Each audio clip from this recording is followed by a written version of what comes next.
So I'll go pretty quickly, but what I thought I would talk about is just a little bit about Smartling's Contentful integration. So Smartling is both a Contentful customer, so our smartling.com website is all Contentful, and we're also a partner in that we have an integration to Contentful where our customers can use our product with Contentful. So has anyone done any translation or localization or anything like that, trying to deal with language of any sort? Yes. All right, a few people. All right, cool. So just quickly, I'll talk about Smartling for like 1 minute, how we thought about building our Contentful integration, talk about our Contentful integration, and then attempt a demo. So we'll see how that goes. So Smartling is an enterprise translation management platform. We are primarily a technology platform, but we also, a large part of our customers also use us for language services also, so customers have us provide what people typing the translations in, or they can bring their own translators into our platform. We're about 10 years old and based in New York, but also all over the world. We have a lot of really great customers, from British Airways and FedEx to Tesla and WeWork and Spotify.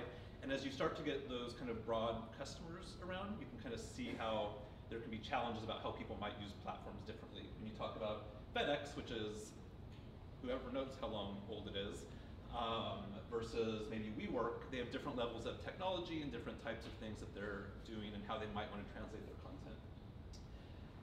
And a lot of our customers, I'll talk about this in a second, but a lot of our customers are actually using Contentful as well, and it ranges from the customers who are kind of newer web companies to the customers who are large and older, like FedEx and British Airways, although those two are not actually using Contentful.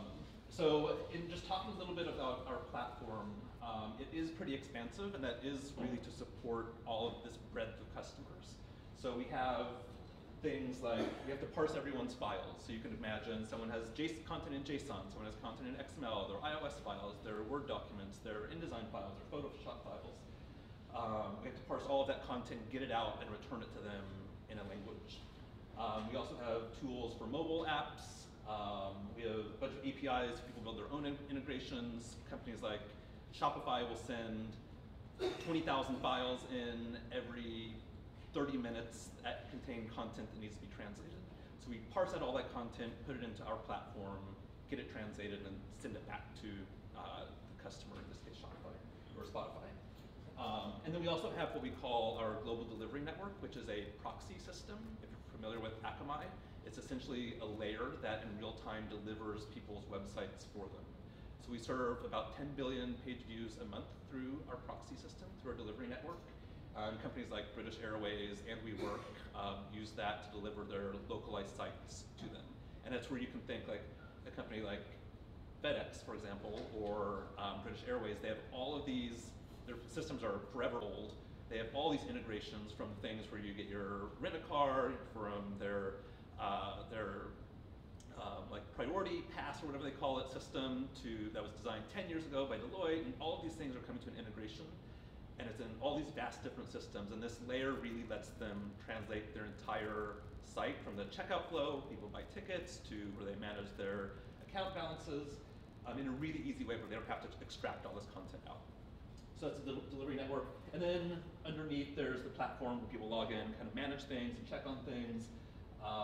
Their translators are logging in, sometimes spending 8-9 hours a day in the platform working on translations. Of course, machine translation can also be a part of that.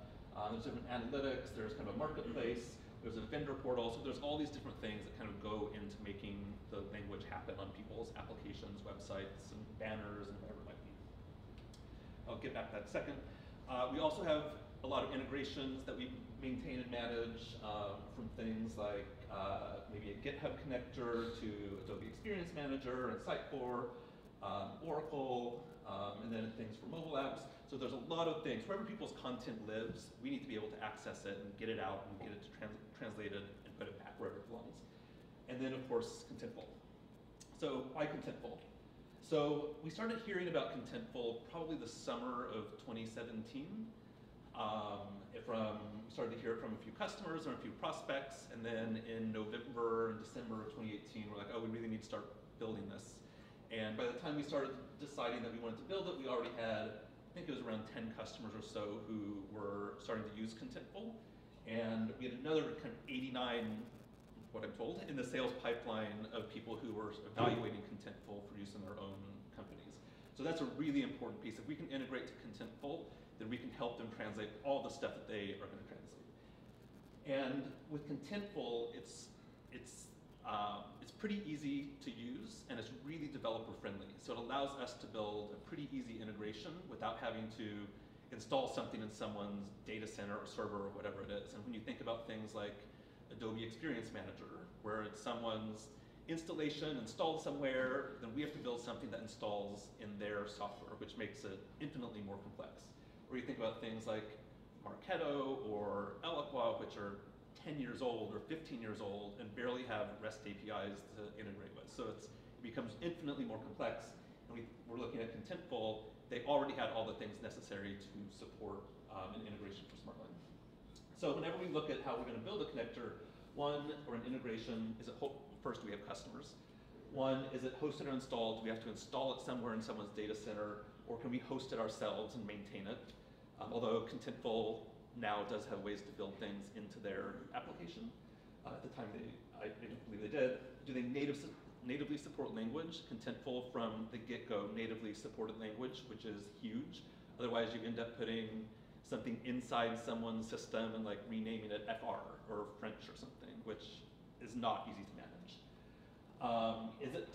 Can we get content out in a way that we can understand and parse? So does it easily come out in JSON? Does it easily come out in XML? Or just some way that we can get that into our platform? What does change management look like? If someone makes a change in Contentful, can we easily figure out that a change was made and pull it into our platform seamlessly? We're trying to keep developers from having to do things, trying to keep whoever's worked in either platform from having to push a button to do something. Let's see, things that are helpful to translation. So Contentful automatically supports like character limits. So this field can only have 500 characters or can have 2,000 characters. And when you think about building your website or application, if you're building something in English and the word is 10 characters, if it's Swedish, it's suddenly 75 characters or however long it's going to be. It's like a third longer. But that's something you really have to think about. And if they can support that natively, then that's huge in the translation game. And then other things, are there API limits? Can we use single sign-on and OAuth or API keys? So all these different things go into, are we going to build it or not? So we did decide to build it, and it fits into the connectors API area of things in our platform. And essentially, content comes out of Contentful, goes in Smartling, we send it back.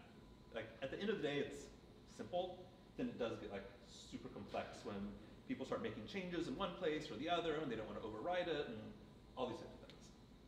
So when we were looking at building an integration like Contentful, we essentially have kind of three components. One is the UI piece, where people are going to manage it and request the translation for something. There's the kind of the third part, which is what things do we need to do to make our platform work with Contentful? And then there's the common things, like our APIs are upload a file, download a file. The common library supports upload a file, download a file. It supports like authentication. So a bunch of different things are stored in the common library, and then we're hopefully just customizing kind of the middle piece of it. I won't go into all this, but of course it gets a lot more complex with all these different components going around. And then we also look to see just different use cases. So the configuration, is it easy to set up and install? Is it one button, one push to get it set up? With Contentful, it's an OAuth session. You just push a button in Smartling, we connect, we come back, you're set up. Are there different user settings? Like in Contentful, there's different roles. You have to give permission to the right role for us to be able to get access to it.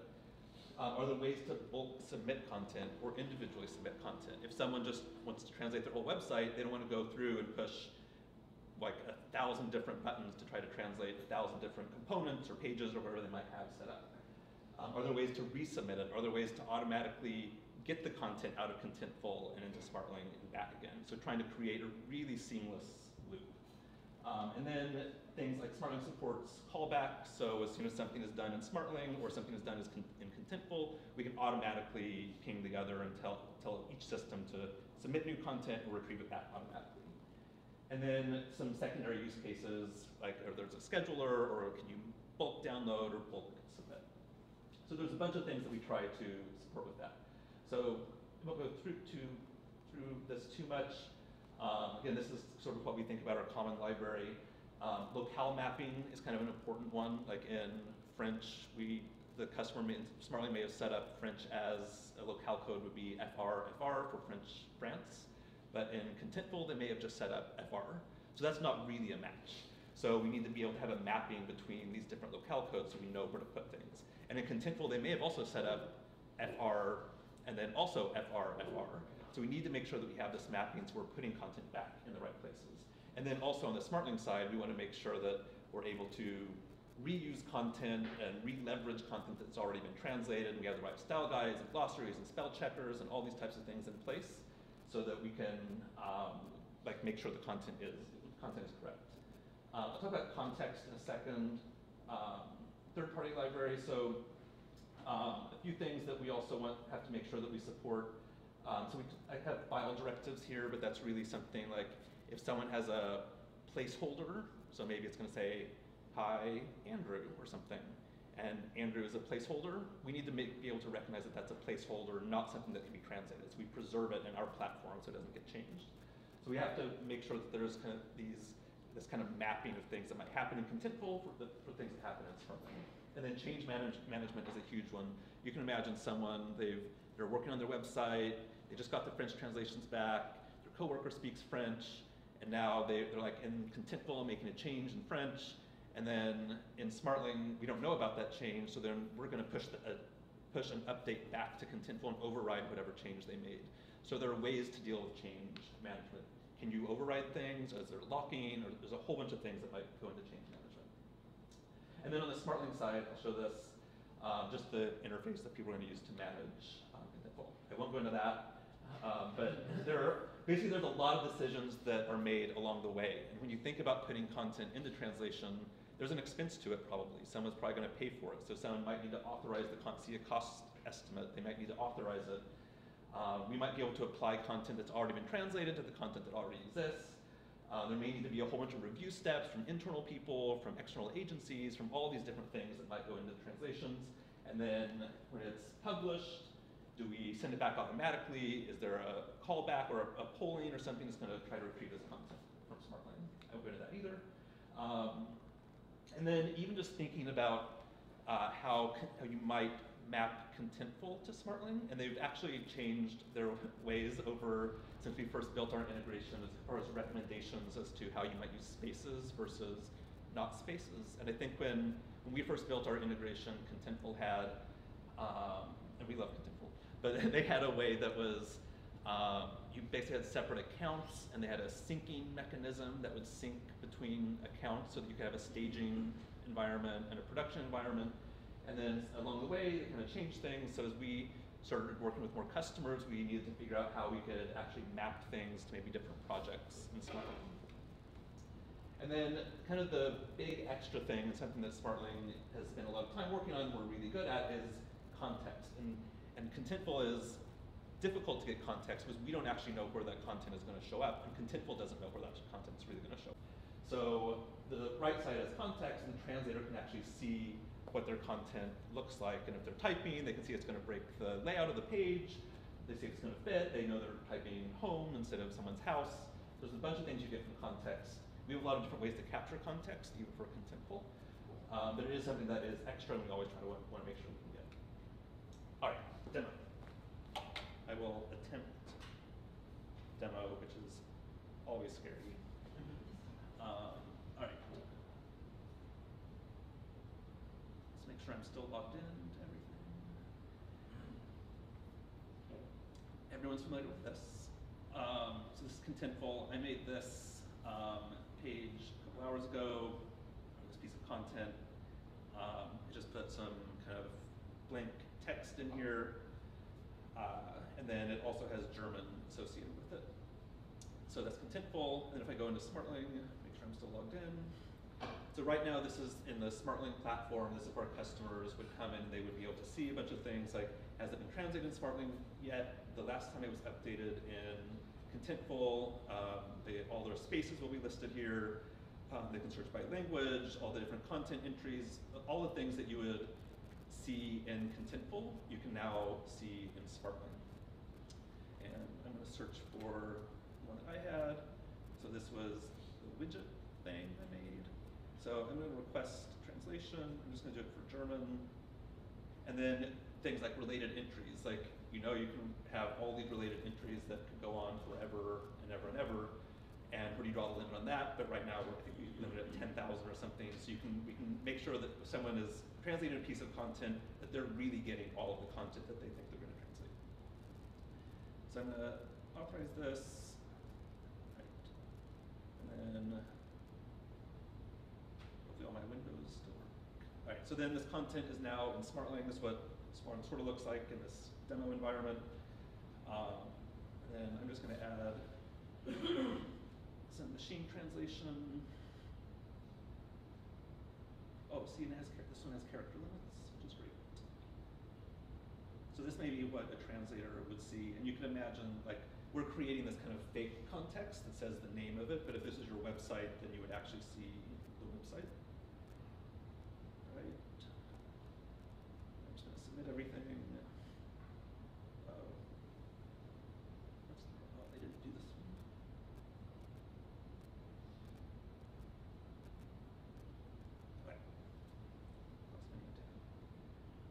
So now this content has been submitted, and it will take a couple minutes for everything to get updated, but I think I can.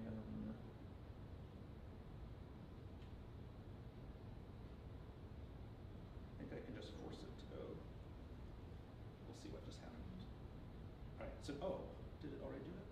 Nope. Oh, wait. Curse of the demo. It takes it a second for it to update.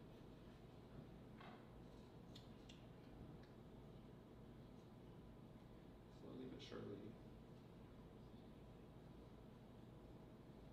Almost there. Almost there. Yes, it's done. So now if we go back to Contentful, we now see German. Oh, maybe it was already there. Oh, we now see German. Yes, we now see German. Great. It works. All right. That's all I got.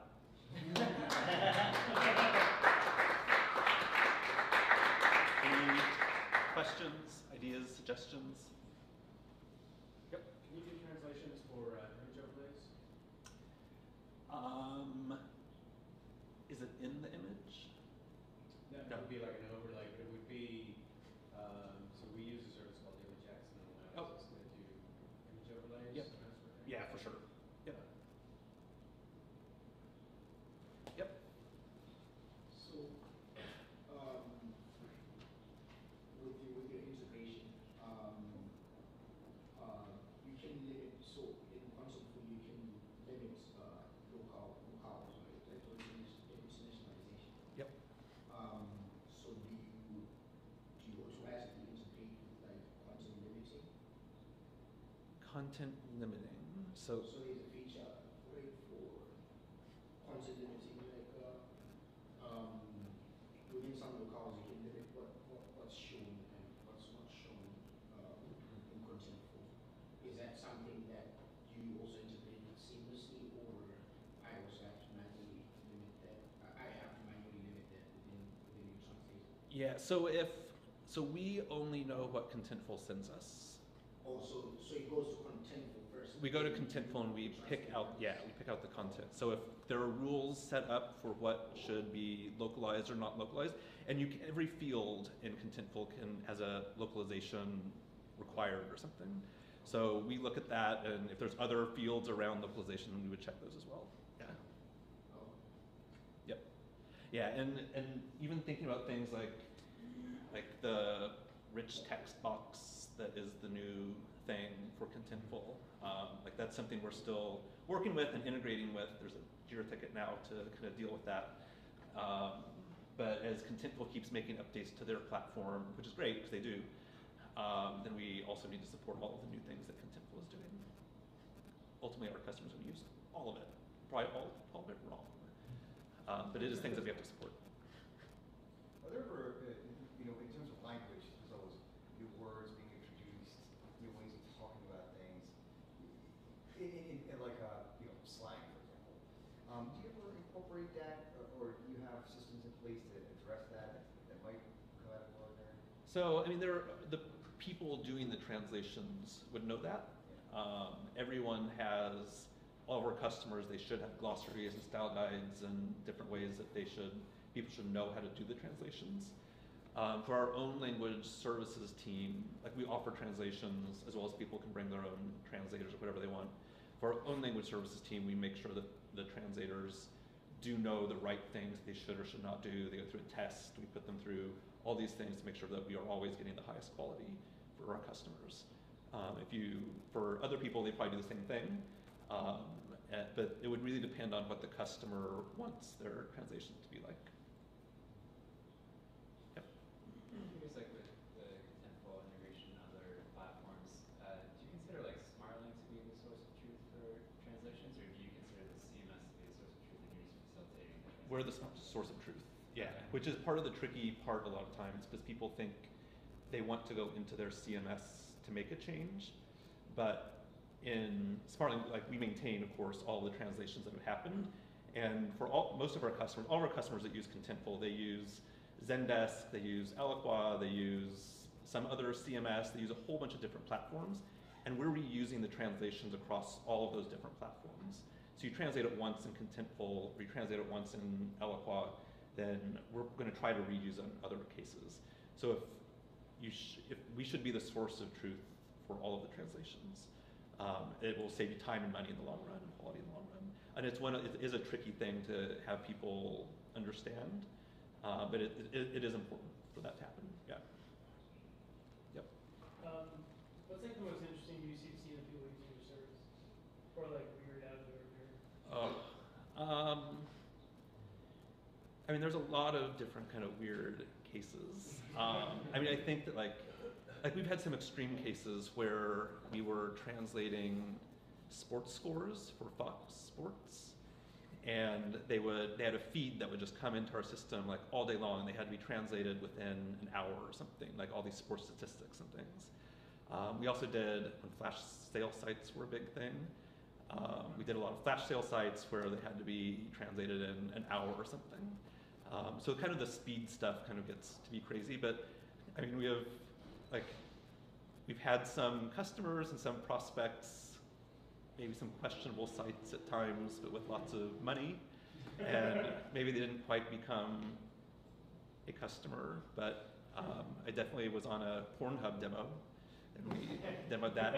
And like context, the website is there, so you're looking at it, we're showing it on the demo, and like you're clicking on all these images and movies and things like that. But I mean, most of our customers are pretty standard, what you would expect, like Spotify and WeWork and FedEx and Lyft and all those types of companies. So we don't get too many crazy things from them. But like even like British Airways or American Airlines is also a customer. Like they have a requirement where one, they have to be able to revert their entire website to anything at any point in time. And two, if there's urgency or something, plane crashes, they have to be able to have everything translated within a certain amount of time, without any notice, of course. You don't know when a plane's gonna crash. And the same thing, like Lyft is another one where they have, if there's like riots in Istanbul or something, they have to send messages out to all the drivers, and everything has to be translated almost instantly. So the timing of things probably makes things most interesting, but people also translate millions of like Google AdWords and like all this type of stuff that just like, I mean, it happens. Yeah. I guess you didn't expect it was gonna happen, but yeah. Cool. Cool. Anything else? We're good? Turn back to you.